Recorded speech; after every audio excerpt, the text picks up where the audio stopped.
الحمد لله الجبار والصلاة والسلام على رسوله المختار وعلى آله الأطهار وأصحابه الأخيار إلى يوم القرار. أما بعد، قال الله تبارك وتعالى في القرآن المجيد والفرقان الحميد: أعوذ بالله من الشيطان الرجيم، بسم الله الرحمن الرحيم.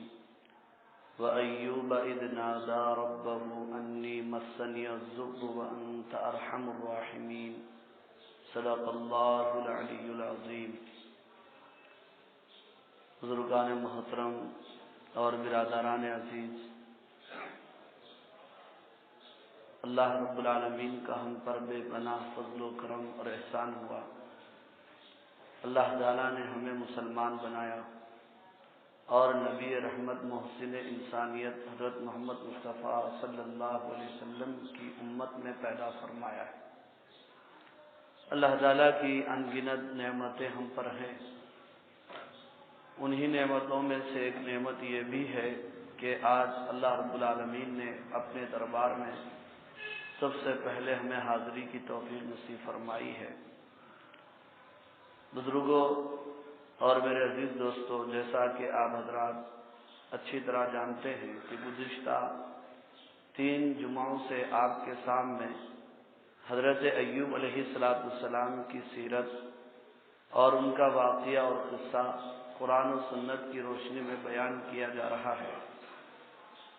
آج بھی انشاءاللہ العزیز حضرت ایوب علیہ السلام ہی کی سیرت پر اور ان کی زندگی پر گفتگو ہوگی. دعا فرمائیے اللہ رب العالمین سے اللہ تعالی ہمیں حضرت ایوب علیہ السلام کی سیرت سے عبرت و نصیحت حاصل کرنے کی توفیق نصیب فرمائے. میرے محترم بزرگوں اور عزیز دوستو، حضرت ایوب علیہ السلام اللہ تعالی نے آپ کو جہاں نبوت و رسالت عطا فرمائی وہیں پر مال و دولت بھی عطا فرمائی، لیکن یہ مال یہ دولت اللہ تعالیٰ کی عبادت میں رکاوٹ کا ذریعہ نہیں ہوئے.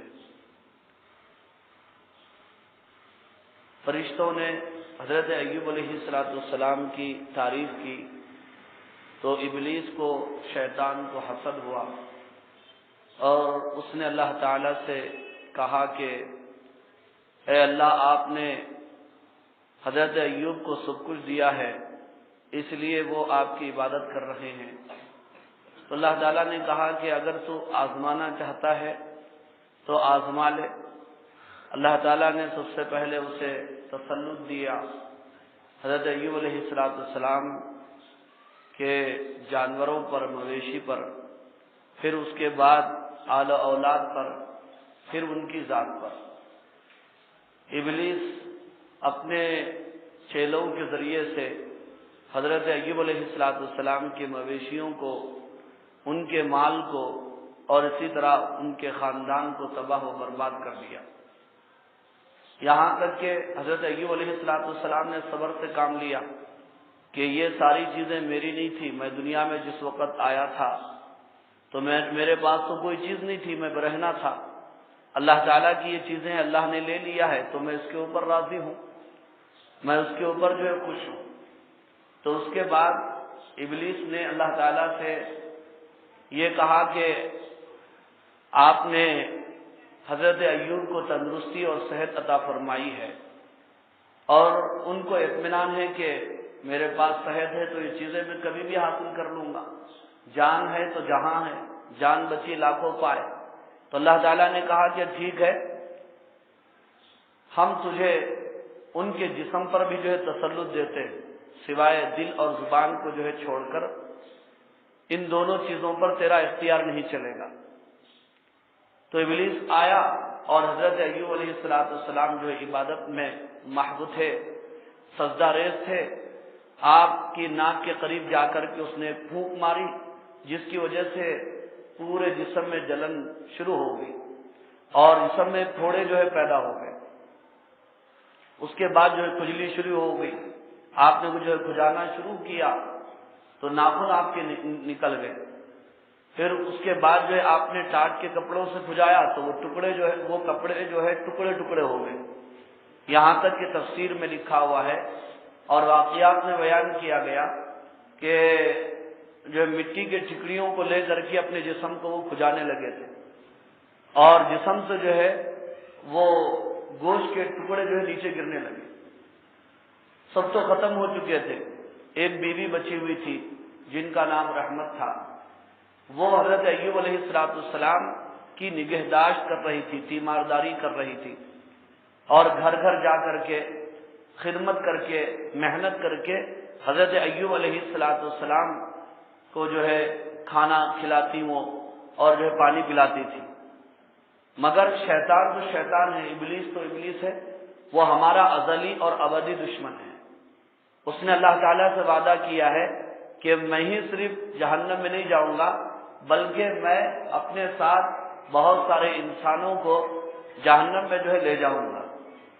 اس نے اللہ تعالیٰ سے یہ موقع لیا ہے, چنانچہ اس کو یہ موقع اللہ تعالیٰ نے قیامت کی صبح تک دیا ہے اور وہ برابر محنت کرتا رہتا ہے.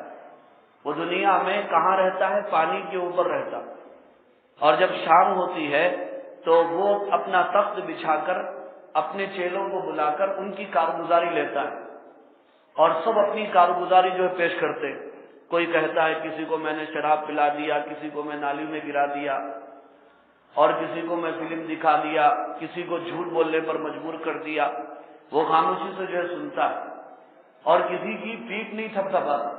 یہاں تک کہ ایک اس میں چیلا اور ایک شیطان اٹھ کر یہ کہتا ہے دونوں میاں بیوی اچھی زندگی گزار رہے تھے, میں ان کے درمیان جو ہے اختلاف پیدا کر دیا اور وہ دونوں جو ہے لڑنے لگ گئے.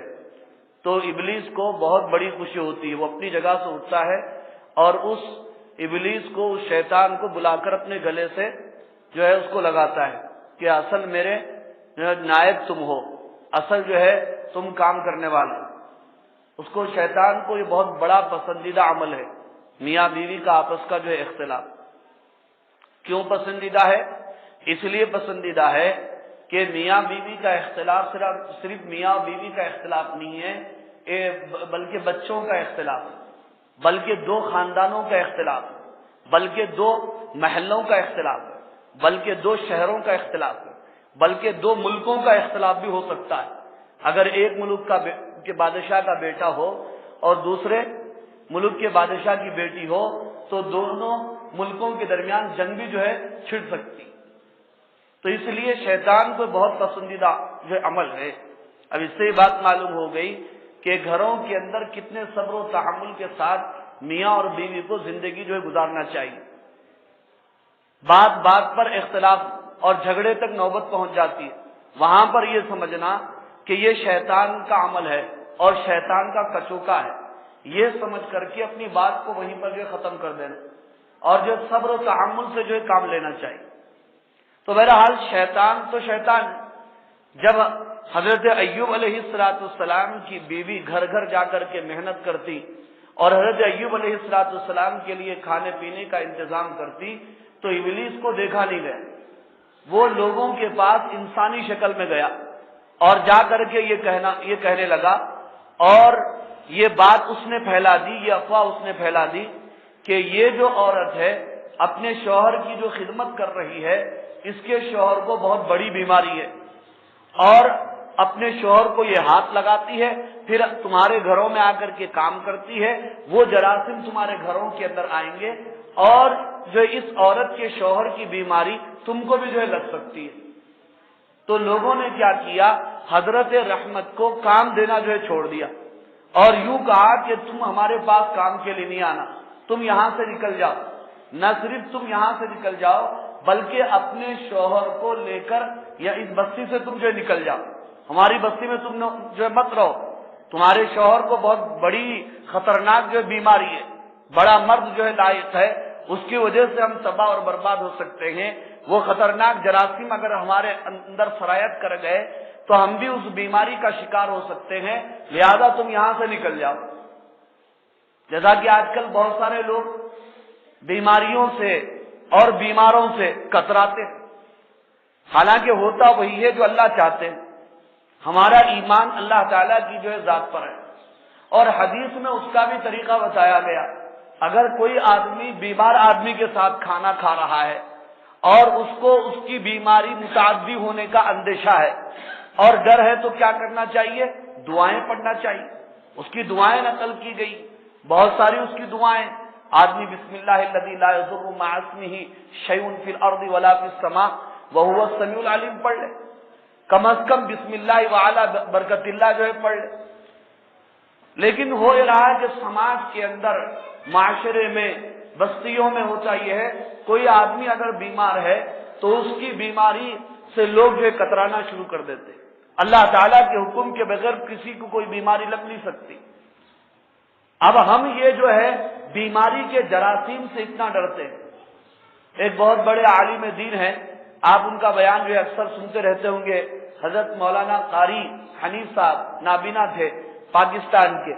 ان کے بیان میں نے سنا حضرت ایوب علیہ السلام کے عنوان پر وہ ان کا بیان چل رہا تھا.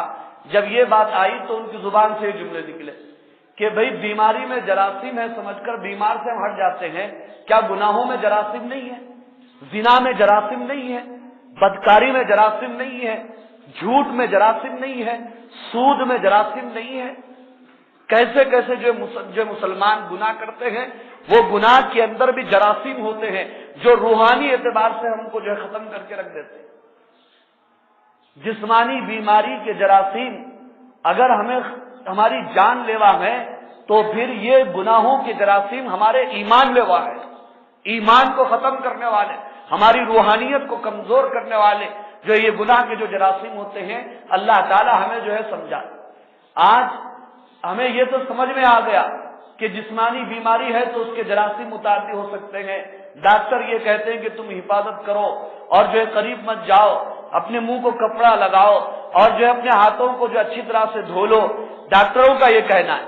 لیکن علماء کا، اہل اللہ کا، اہل دل کا، اولیاء اکرام کا، بزرگان دین کا یہ کہنا ہے کہ گناہ کے جراثیم بھی جو ہوتے ہیں، تم جو اس سے بچو، وہ جراثیم تمہارے اندر جو منتقل ہو سکتے ہیں. صحبت صالح ترا صالح کنت، صحبت صالح ترا صالح کنت. اچھوں کی صحبت تجھے اچھا بنا دے گی، بروں کی صحبت تجھے برا بنا دے گی. یہ کیا ہے؟ گناہوں کے جراثیم جو اس طرح سے جو منتقل ہوتے ہیں. تو بہرحال بزرگوں اور عزیز دوستوں، بستی والوں نے حضرت ایوب علیہ السلام کو، کون ہے وہ؟ اللہ کے نبی ہے، اللہ کے پیغمبر اور رسول ہیں، اپنی بستی سے جو نکال دی. تاریخ میں اس طرح ہوا ہے، لوگوں نے نبیوں اور پیغمبروں کو تک نہیں چھوڑا، اپنی بستی سے نکال دیا.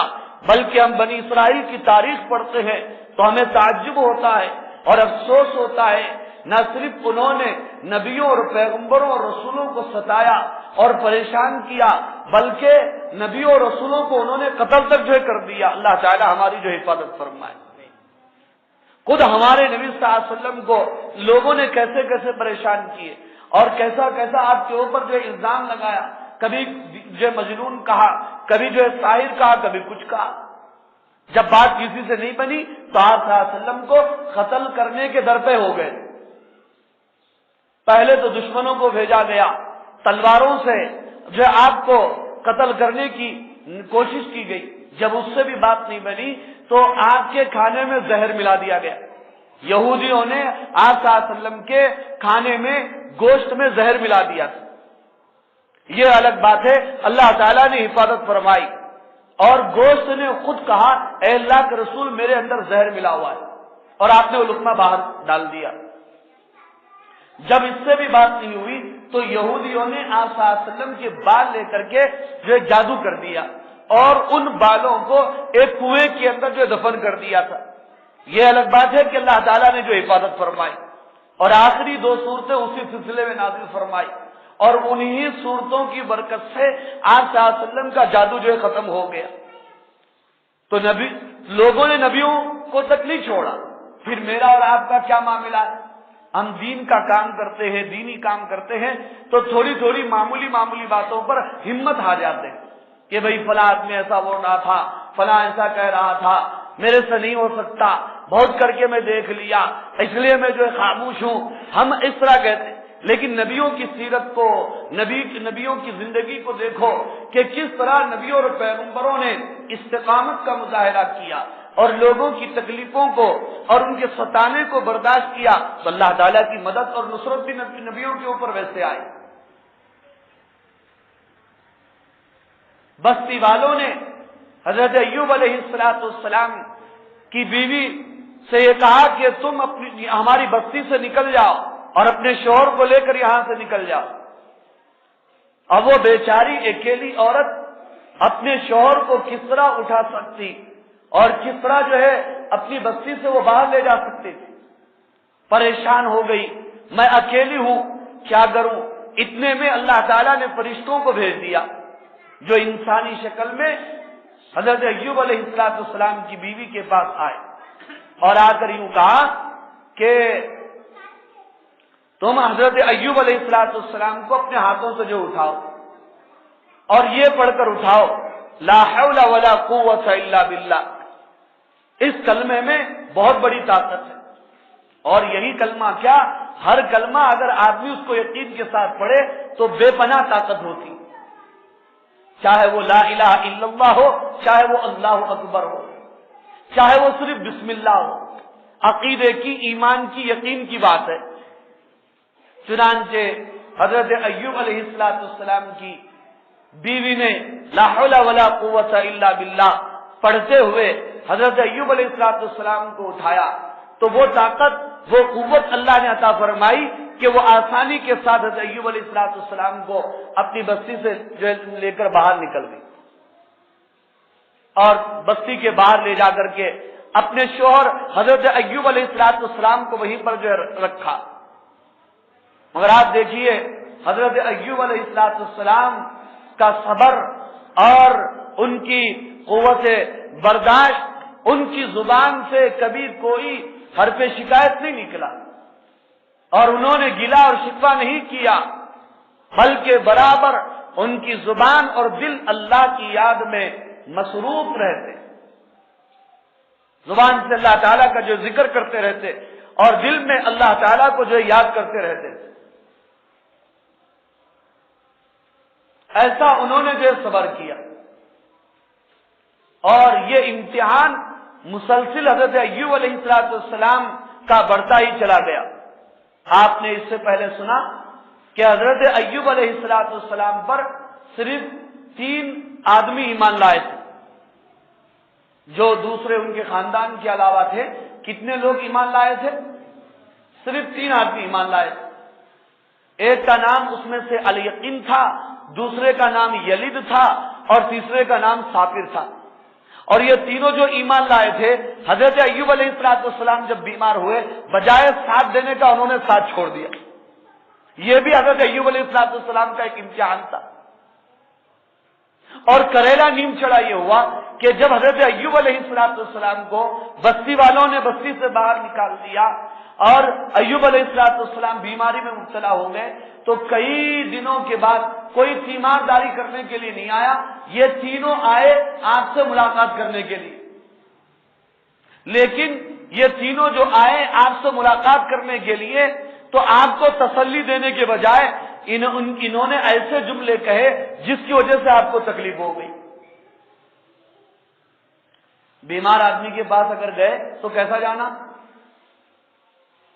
ایک آدمی جو ہے ایکسیڈنٹ ہو گیا، اس کی ٹانگ ٹوٹ گئی، ہاتھ ٹوٹ گیا، کچھ بھی ہو گیا سمجھو، اب اس سے ملنے کے واسطے گئے تو جا کے کیا بولنا؟ السلام علیکم، وعلیکم السلام، کہیں کو چلانا گاڑی ایسا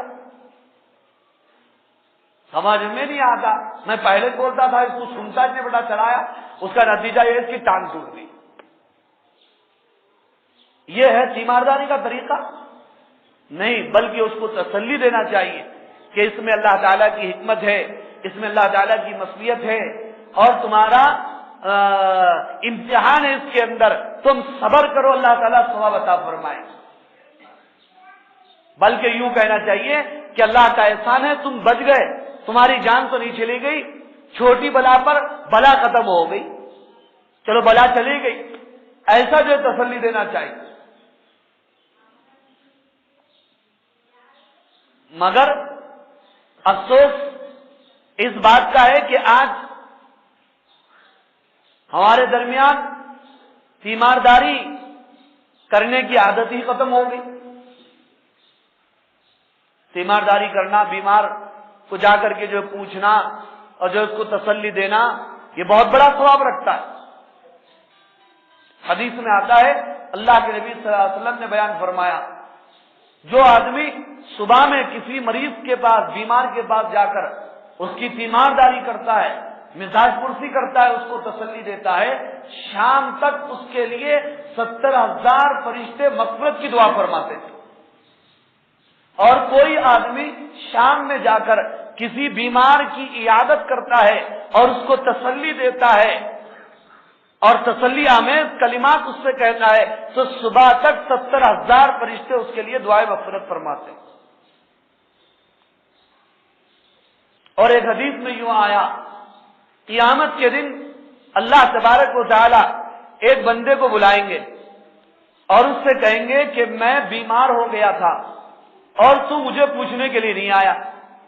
تو بندہ کہے گا، اے اللہ، آپ تو رب العالمین ہیں، آپ کیسے بیمار ہو سکتے ہیں؟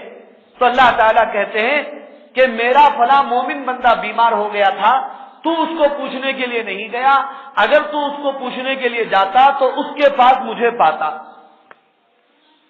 پھر اللہ تعالیٰ کہیں گے، میں جو ہے بھوکا ہو گیا اور میں نے جو ہے تجھ سے کھانا مانگا، تو نے مجھ کو کھانا نہیں دیا.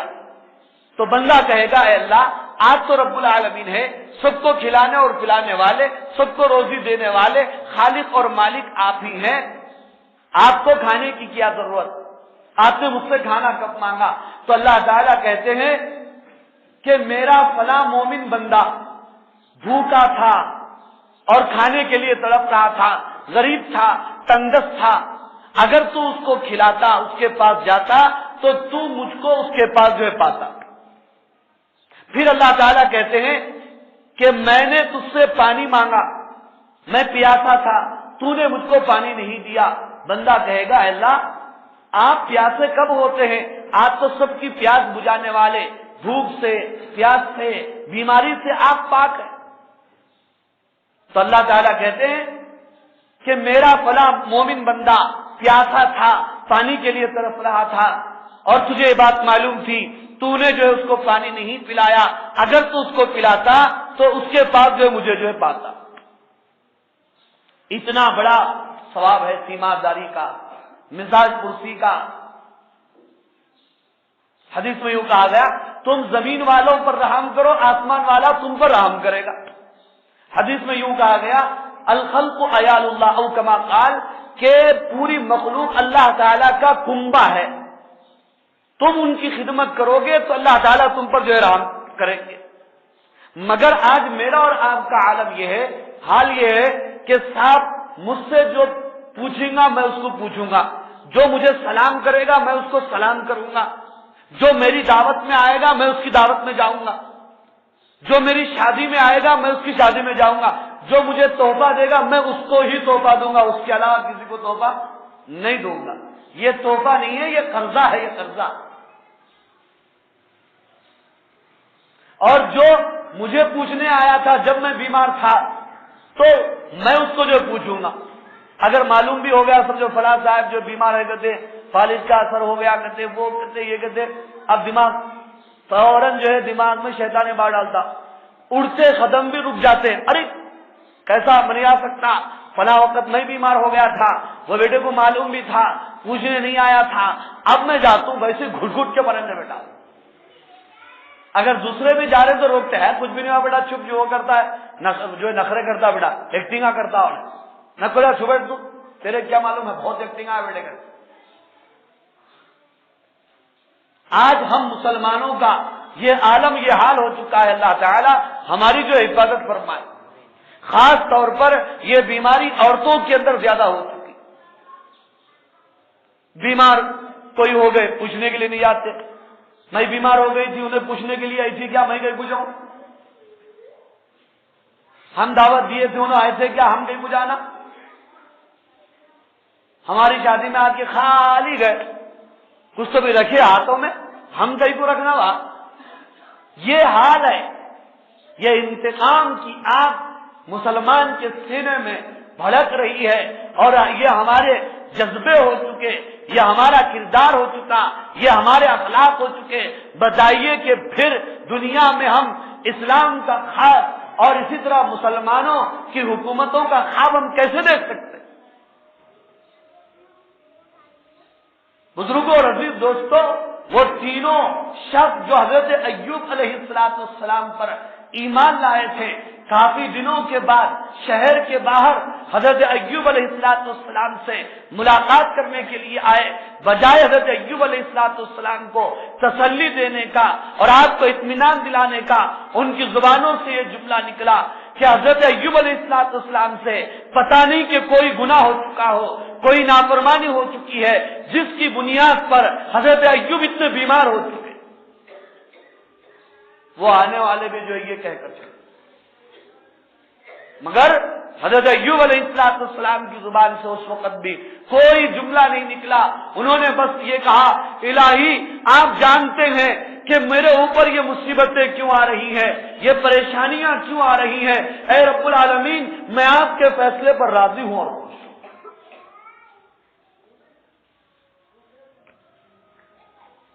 اس کے بعد حضرت ایوب علیہ السلام کی بیوی جو کسی طرح سے خدمت کر کے لوگوں کے پاس جا کر حضرت ایوب علیہ السلام کے کھانے کا پینے کا انتظام کرتی تھی اور اپنی زندگی کی روزی کا انتظام کیا کرتی تھی، ان کے دل میں بھی ایک مرتبہ یہ بات آ گئی۔ وہ بھی کہنے لگی اپنے شوہر حضرت ایوب علیہ السلام سے کہ آخر یہ امتحان کب تک چلے گا، آخر یہ مصیبت کب تک جو چلے گی اور کب تک آپ جو بیمار رہیں گے۔ حضرت ایوب علیہ السلام نے کیا کہا؟ حضرت ایوب علیہ السلام نے یہ فرمایا اپنی بیوی سے کہ اے میری بیوی، اے بیوی تم یہ تو سوچو کہ اللہ نے ہم کو دولت دی، مال دیا، نعمتیں دی، بہت ساری چیزوں سے ہم کو نوازا تھا، ہم ان نعمتوں سے کتنے سال پیدا اٹھاتے رہے، 80 سال پیدا اٹھاتے رہے، اور ہم بیمار ہو کر کے پریشانی آ کر کے جو 7 سال کا عرصہ بھی نہیں گزرا، اور تم ہو کے پوچھ رہی ہو کہ کب تک یہ امتحان رہے گا اور کب تک یہ پریشانی رہے گی۔ بس یہ کہنا تھا کہ حضرت ایوب علیہ السلام کی بیوی جو خاموش ہو،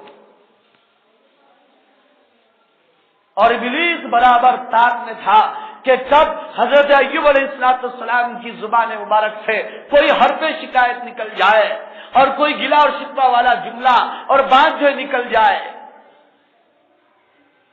وہ عاجز ہو چکا، وہ مجبور ہو چکا، تو اس نے دنیا بھر سے اپنے چیلوں کو پھر دوبارہ جمع کیا، پھر دوبارہ اکٹھا کیا، ان کے سامنے یہ مسئلہ رکھا، اے میرے چیلوں تم مجھے بتاؤ میں کیا کروں، اس بندے نے مجھے عاجز کر دیا، میں نے اس کے جانوروں کو ہلاک کر دیا تب بھی یہ صبر کرتا رہا، میں نے اس کے اونٹوں کو ہلاک کر دیا تب بھی یہ صبر کرتا رہا، میں نے اس کی بکریوں کو ہلاک کر دیا تب بھی یہ صبر کرتا رہا، میں نے اس کے کھیتوں کو تباہ کر دیا تب بھی یہ صبر کرتا رہا، میں نے اس کے محل کو، خاندان کو، بیوی بچوں کو مار دیا تب بھی یہ صبر کرتا رہا، میں نے اس کو بیمار کر دیا اور پورا جسم اس کا پھوڑا بن چکا تب بھی یہ صبر کرتا رہا، کئی سال گزر چکے کوئی اس سے ملنے کے لیے نہیں آتا پھر بھی یہ صبر کر رہا ہے، میرے چیلوں مجھے بتاؤ تو صحیح آخر میں اس کے بارے میں کیا کروں۔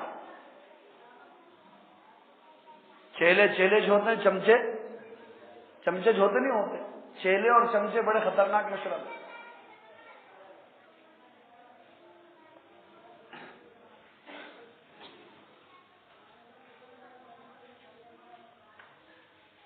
پورے چیلے کہنے لگے ابلیس اور شیطان سے سردار اپنی پرانی تدبیریں استعمال کرو، پرانے ہتھ کنڈے استعمال کرو۔ کہنے لگا میرے ساتھیوں پورے ہتھ کنڈے ختم ہو گئے، پوری تدبیریں ختم ہو گئی، لیکن یہ میری جال میں نہیں پھنستا ہوا نظر نہیں آ رہا ہے۔ تو اس میں کچھ چیلے کہنے لگے آپ کی وہ تدبیر اور وہ سازش کیا ہوئی جس کے ذریعے سے آپ جنت میں حضرت آدم علیہ السلام تک پہنچے تھے، اس نے کہا اب تم نے مجھے صحیح اور ٹھیک مشورہ دیا ہے، واقعی صحیح مشورہ ہے، اس کے اوپر عمل ہونا چاہیے، عمل کرنا چاہیے۔ بزرگوں اور میرے عزیز دوستو، آپ جانتے ہیں جنت میں حضرت آدم علیہ السلام تک ابلیس کی رسائی ایک عورت یعنی حضرت حوا علیہ السلام کے ذریعے سے ہوئی تھی، اور اسی وجہ سے وہ حضرت آدم علیہ السلام کو ممنوع پھل کھلانے میں کامیاب ہو چکا تھا اور جنت سے اتارنے میں وہ کامیاب ہو چکا تھا۔ اس کے دل و دماغ میں اس کے چیلوں نے یہ بات ڈال دیا، اب وہی عورت یہاں پر حضرت ایوب علیہ السلام کی خدمت میں ہے، تم اسی عورت کے ذریعے سے جس طرح تم نے حضرت آدم علیہ السلام کو جنت سے نکال دیا تھا اور اسی عورت کے ذریعے سے تمہاری رسائی آدم علیہ السلام تک ہوئی تھی، اب یہاں پر بھی وہی عورت ہے، اسی عورت کے ذریعے سے تم جو ہے حضرت ایوب علیہ السلام تک پہنچ سکتے ہو اور ان کو تم بے صبری پر مجبور کر سکتے ہو، اللہ کے اس امتحان میں ناکام جو کر سکتے ہو۔ عورت بھی بڑی خطرناک چیز ہے یا نہیں ہے؟ اسی لیے لقمان حکیم نے فرمایا کہ بیٹا اگر ضرورت پڑے تو شیر کے پیچھے پیچھے چلنا، لیکن عورت کے پیچھے پیچھے نہیں چلنا، اس لیے کہ شیر کے پیچھے پیچھے چلیں گے تو اس میں زیادہ سے زیادہ جان جانے کا خطرہ ہے، اور یہ عورت کے پیچھے پیچھے چلیں گے تو ایمان جانے کا خطرہ ہے۔ ایک حدیث کے مفہوم میں فرمایا کہ میری امت کے لیے شیطان کی جو جال ہیں وہ عورتیں ہوں، اسی لیے بدنظری کو شیطان کے تیروں میں سے ایک تیر کہا گیا۔ اب عورتیں باہر سن رہے ہوں گے مول صاحب ہمارے کیا بول رہی ہے، ہم کیا شیطانہ دکھے، کیا دکھے؟ ماں اور عزیز بہنوں، ہر عورت ایسی نہیں ہوتی، ہر عورت شیطان کی جال نہیں ہوتی، ہر عورت جو شیطان کی سازش نہیں ہوتی، ہر عورت شیطان کا ہتھ کنڈا نہیں ہوتی۔ وہی عورت ہوتی ہے جو بے پردہ ہو، جو شریعت پر نہ چلنے والی ہو، جو نماز نہ پڑھنے والی ہو، جو دیندار نہ ہو، بے پردہ ہو، بے حیا ہو، ایسی عورتیں شیطان کا ہتھ کنڈا ہوتی ہے، ہر عورت نہیں ہوتی۔ ورنہ ایسی عورتیں بھی تاریخ میں گزری ہیں، ایسی بیٹیاں بھی تاریخ میں گزری ہیں۔ واقعات میں لکھا ہوا ہے ایک نوجوان لڑکا ایک لڑکی کا پیچھا کر رہا تھا، جب وہ گھر پر پہنچی اس نے اس لڑکے سے پوچھا مجھے ایسی کون سی چیز، میری ایسی کون سی چیز تجھے پسند آ گئی جبکہ میں پورے پردے کے اندر ہوں؟ تو اس لڑکے نے کہا مجھے تیری آنکھ نظر آئی ہے، وہی آنکھ مجھے پسند ہے۔ وہ لڑکی گھر کے اندر گئی، اپنی آنکھوں کو نکال دیا اور برتن میں ڈال کر کے اس کے سامنے پیش کر دیا کہ جو آنکھیں بے پردہ ہو اب وہ یہاں رہنے کے لائق نہیں، تم اس آنکھوں کو جو لے جاؤ۔ ایسی عورتیں بھی گزری۔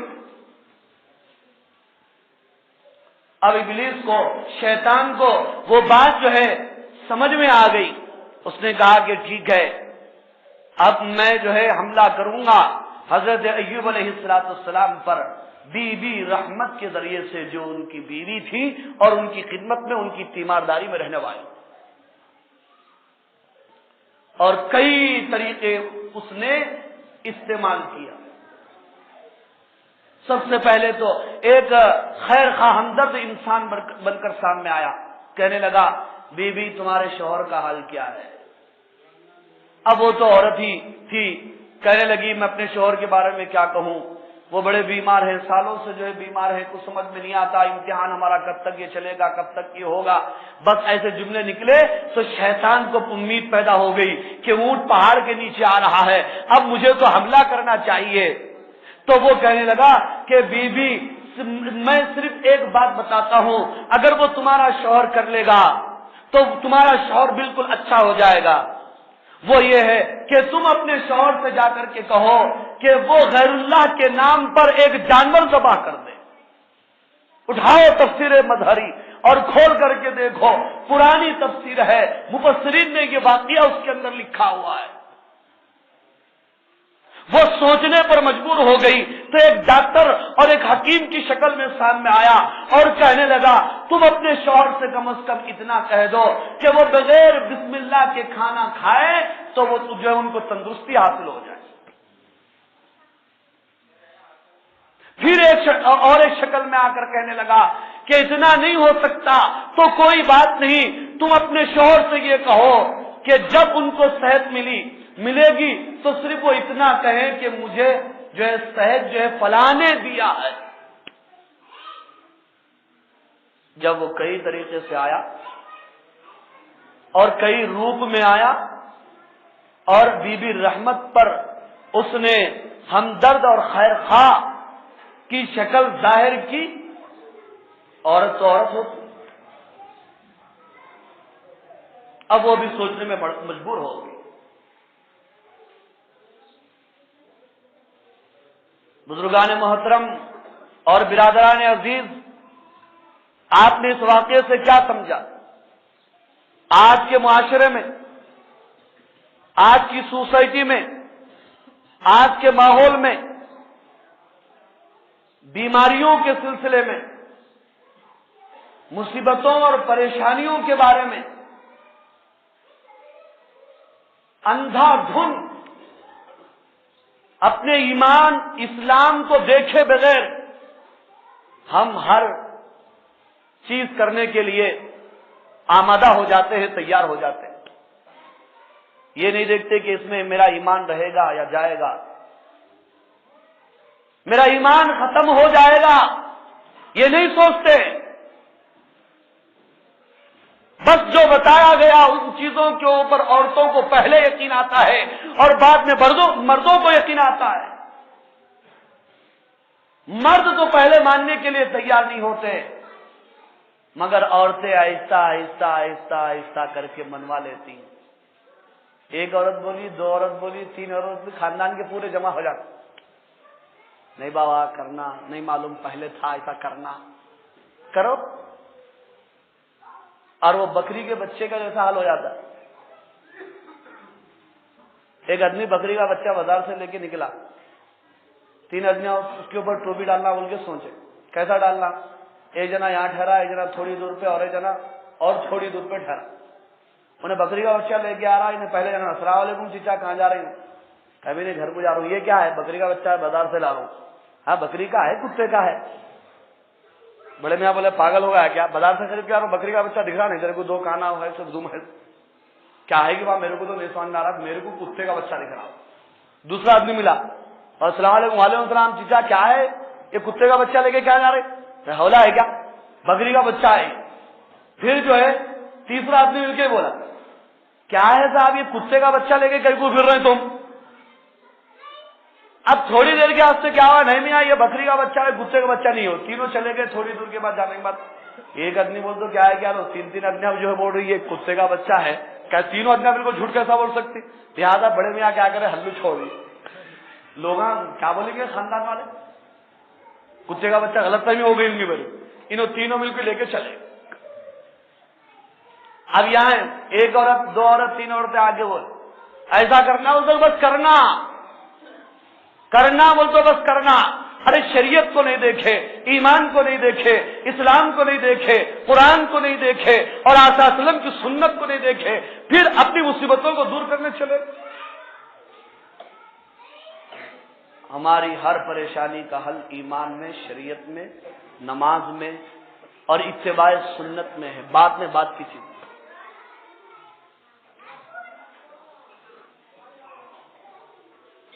کیسی کیسی چیزیں آج بھی شیاطین انسانی جسموں میں آ کر کہتے ہیں کہ صاحب آپ کیا کرو، فلاں کے نام پر یہ بکرا ذبح کرو، میں چلا جاتا ہوں۔ اب اس کو کیا بولتے ہم؟ حاضری آ رہی صاحب، میں آنکھوں سے دیکھا صبح کا، ان کا کام ہی جو ہے۔ اب دیکھیں نا آپ یہاں پہ انسانی شکل میں آ کر کے ایوب علیہ السلام کی بیوی کو بولے نہیں، شیطان بولا نہیں، بول کچھ نہیں، تمہارے شوہر اچھے ہو جاتے تم اتنا کر لیو، خالی ایک جو ہے جانور غیر اللہ کے نام پہ جو ذبح کرو۔ بزرگوں اور عزیز دوستو، اصل میں آدمی کو صبر سے کام لینا چاہیے. صبر بہت بڑی چیز ہے. اللہ تعالیٰ کی مدد صابرین کے ساتھ، جلد بازی کرنے والوں کے ساتھ نہیں ہے. العجلۃ من الشیطان کہا گیا، جلد بازی شیطان کی طرف سے ہو.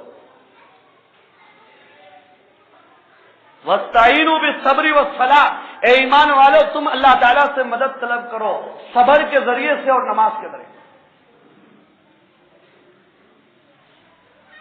اور مومن کو کوئی بیماری پہنچتی ہے، کوئی تکلیف پہنچتی ہے، اللہ تعالیٰ اس کو ثواب عطا فرماتا. معمولی کانٹا بھی اس کے تلوے میں جو چپتا ہے اور صبر کرتا ہے، اللہ اس پر بھی ثواب عطا فرماتا. اگر اس کے کرتے کے 2 جیب ہیں، ایک جیب میں وہ چیز نہیں ملی، پھر دوسرے جیب میں اس نے ہاتھ ڈالا، اتنی تکلیف بھی اس کو ہوئی، اللہ اس پر بھی مومن کو ثواب عطا فرماتا. اور ایک حدیث میں یوں کہا گیا کہ مومن کا تو بڑا عجیب معاملہ ہے کہ اس کو اگر کوئی نعمت ملتی ہے اس پر وہ شکر ادا کرتا ہے، اس پر بھی اس کو ثواب ملتا ہے. اگر کوئی مصیبت پہنچتی ہے اس پر وہ صبر کرتا ہے، اس پر بھی اس کو ثواب ملتا ہے. مسلم شریف کی روایت ہے، آپ صلی اللہ علیہ وسلم کا ارشاد ہے کہ جب کوئی مومن بندہ، کون سا بندہ؟ مومن بندہ ہے. جب کوئی مومن بندہ بیمار ہوتا ہے، اس کی زبان سے یا اس کے حلق سے آہ نکلتا ہے، اس ایک آہ پر اللہ ایک مرتبہ سبحان اللہ بولنے کا ثواب عطا فرمائے. اور جب اس کی تکلیف بڑھتی ہے اور اس کی شدت بڑھتی ہے اور وہ جب چیخنے اور چلانے لگتا ہے تو اللہ تعالیٰ لا الہ الا اللہ لا الہ الا اللہ لا الہ الا اللہ پڑھنے کا ثواب عطا فرماتے ہیں.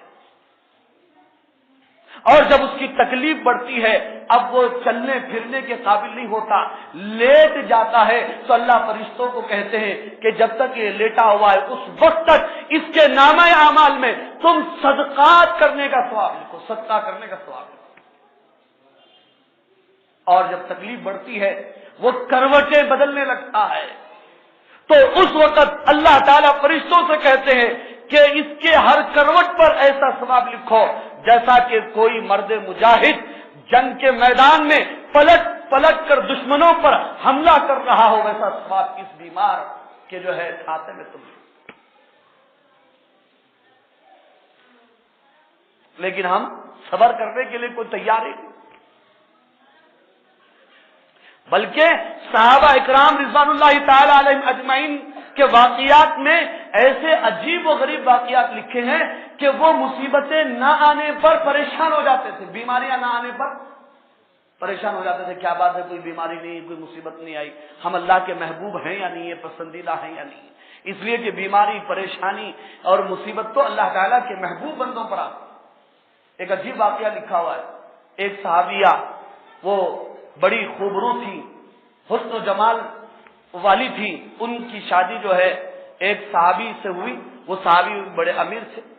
اب زندگی ہنسی خوشی سے گزرنے لگی، کوئی پریشانی نہیں تھی، کوئی تنگدستی نہیں تھی، کوئی فقر و فاقہ نہیں. اور بیوی بھی اتنی جو ہے خدمت گزار تھی کہ ایک مرتبہ انہوں نے اپنی بیوی کو حکم دیا میرے لیے گلاس میں پانی لاؤ. جب وہ پانی لینے کے لیے گئی، پانی لانے تک وہ صحابی کو نیند لگ گئی. آج کی عورت ہوتی کیا جی تمہارا کام ہو گیا، پانی لے تک سو گئی، مٹھی پڑو، بولتے تھے نہیں بولتے تھے. مگر وہ اس زمانے کی عورتیں اپنے شوہر کو خدا کے بعد کا جو درجہ دیتی تھی، پانی لے کر کھڑی ہو گئی کہ شوہر کو جگانا مناسب نہیں، تھکے ماندے ہو گئے، ان کے نیند کے اندر جو خلل ہوگا. کافی دیر کے بعد جب ان کی آنکھیں کھلی، انہوں نے اپنی بیوی کو دیکھا کہ وہ پانی کا گلاس لیے ہوئے جو میری نیند سے بیدار ہونے کے انتظار میں کھڑی ہوئی ہے. تو وہ بڑے خوش ہوئے اور اپنی بیوی سے کہنے لگے کہ بیوی میں تمہاری اس خدمت کے اوپر اتنا خوش ہوں کہ تم مجھ سے جو مانگو میں دینے کے لیے تیار. تو وہ کہنے لگی جو مانگو گے مجھے دے دو گے؟ انہوں نے کہا بالکل دے دوں. تو وہ کہنے لگی مجھے طلاق دے دو. اب وہ صحابی پریشان ہے کہ یہ تم نے کیا مانگا؟ کیا سچ مچ تم سے یہی طلاق مانگ رہی ہو؟ تو وہ کہنے لگی کہ واقعی میرا مطالبہ اور میری جو تم سے یہی طلب ہے کہ تم مجھے طلاق دے دو۔ اب وہ صحابی پریشان ہے، کہنے لگے صبح تو ہونے دو، ہم اللہ کے نبی صلی اللہ علیہ وسلم کی خدمت میں حاضر ہو۔ ٹھیک ہے، صبح ہوئی، بیوی نے جلدی کیا اور اپنے شوہر کو ساتھ میں لیا اور جو اللہ کے نبی صلی اللہ علیہ وسلم کی خدمت میں حاضر ہونے کے لیے دونوں جو ہے چل پڑے۔ کچھ دور چلے تھے کہ چلنے کے بعد شوہر کو ٹھوکر لگی، نیچے گرے اور ان کے جسم سے خون بہنے لگا، تو وہ بیوی کہنے لگی کہ اب تم جو ہے گھر واپس چلو اور مجھے طلاق مت دو، اب میں تم سے طلاق کا مطالبہ نہیں کر رہی ہوں۔ شوہر پریشان ہے، تب تم نے طلاق کا مطالبہ کیا اور اب تم جو ہے طلاق سے انکار کر رہی ہو، آخر بات کیا؟ بیوی نے کہا کہ تم گھر واپس چلو، سب کچھ بتا دیں۔ گھر واپس ہوئے، اس کے بعد بیوی جو ہے اپنے شوہر وہ صحابی سے کہنے لگی کہ تم ایک مرتبہ میرے پاس آئے تھے اور تم نے خود یہ بیان کیا تھا کہ اللہ کے نبی کا فرمان میں سن کر آیا ہوں کہ اللہ تعالیٰ جس سے محبت فرماتے ہیں اس کے اوپر مصیبتیں ڈالتے ہیں، اس کو بیمار کرتے ہیں اور اس کو پریشانی میں مبتلا کرتے ہیں۔ میں نے آپ کو دیکھا، آپ کی زندگی میں دیکھا، کوئی مصیبت نہیں، کوئی پریشانی نہیں، کوئی ٹینشن نہیں، کوئی فکر نہیں، تو مجھے یہ اندیشہ ہوا، مجھے یہ ڈر ہوا کہ یہ شوہر اللہ کا محبوب بندہ نہیں ہے، تو جو اللہ کا محبوب بندہ نہیں ہے میں اس کے نکاح میں کیسے رہوں؟ میں یہ سوچ رہی تھی، لیکن جب ہم اللہ کے نبی کی خدمت میں جا رہے تھے تم کو ٹھوکر لگی اور خون نکلا، تب میرے دل کو اطمینان ہوا کہ واقعی میرا شوہر اللہ کا محبوب بندہ ہے۔ کیسا صبر تھا، ہے نہیں؟ آج ہے ہمارے پاس یہ صبر؟ بہرحال بولنے کو تو باتیں بہت ہے، 2 بھی بج گئے، 3 بھی بجتے، 4 بھی بجتے، لیکن وہ مادہ ہمارے دلوں کے اندر آنا، وہ یقین ہمارے دلوں میں پیدا ہونا، وہ صفات ہماری زندگی کے اندر آئے، سارے مسائل کا حل انشاءاللہ العزیز ہو جائے۔ دعا فرمائیے اللہ رب العالمین سے اللہ تعالی ہمیں کامل ایمان و یقین تقوی و طاعت صحت و عافیت کی دولت سے مالا مال فرمائے، اور جو بقیہ واقعہ انشاءاللہ العزیز آئندہ جمعہ آپ کے سامنے بیان کیا جائے گا۔ ایک ضروری اعلان یہ ہے کہ کل ہفتے کے دن 17 فروری کو یہاں اپنی مسجد الہی میں بعد نماز مغرب طلباء کا جوڑ رکھا گیا۔ طلباء بولے تو نہیں سمجھ میں آتا، اردو کہاں سمجھتے ہیں؟ نہیں سمجھتے۔ طلباء علم حاصل کرنے والوں کو، پڑھنے والوں کو کہتے ہیں، انگریزی میں اس کو کیا بولتے ہیں؟ اسٹوڈنٹ کا جوڑ ہے، وہاں پر اس لیے جمع کیا جا رہا ہے تاکہ ایمان اور یقین کی جو ہے بات ہو۔ ہم جتنا بھی سنیں گے کم ہے، یہ بات ہم جب سنیں گے تو اس سے یہ ہوگا کہ ہمارے ایمان کی بیٹری کی چارجنگ ہوں گی، اور وہی چارجنگ ہمارے کو کیا کریں گے؟ اعمال کے اوپر جمانے والی۔ اس لیے طلباء سے جو گزارش ہے کہ اس جوڑ میں ضرور جو ہے حاضر ہو اور اسے ضرور جو ہے فائدہ اٹھائے۔ کل بعد نماز مغرب مسجد الہی کے اندر سنتوں سے فارغ ہو جائے۔